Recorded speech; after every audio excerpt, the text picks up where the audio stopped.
Madzulo abwino panonse yakwananso nthawi ija ya zanyengo koma tateni tione mmene kunazizira madera ena.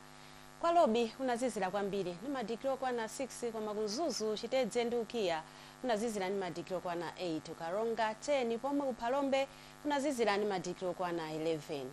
Tiyembekezera nyengo yozizira komanso yachifunga makamaka usiku uno komanso mawa ndipo nyengo ya dzuwa ikuyembekezereka madera ambiri a dziko lino koma ya mitambo yapatali madera akumwera.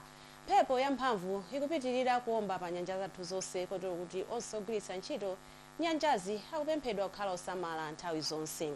Tikulandirabe kachinyontho pang'ono kuchoka ku nyanja ya Mchere ya India kufika mdziko lathu lino kotero kuti usiku uno tiyembekezere nyengo yopanda mitambo madera ambiri a dziko lino koma mawa kuzazizira kwambiri madera ena monga kulilongwe Dedza Nchewu ngakhalenso Lumphi.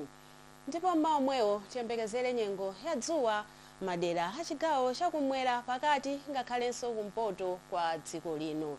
Ndipo masana tiyembekezere nyengo yofunda madera ambiri a dziko lino koma yotentha kuchigwa cha mtsinje wa Shire komanso madera ena amphepete mwa nyanja ya Malawi.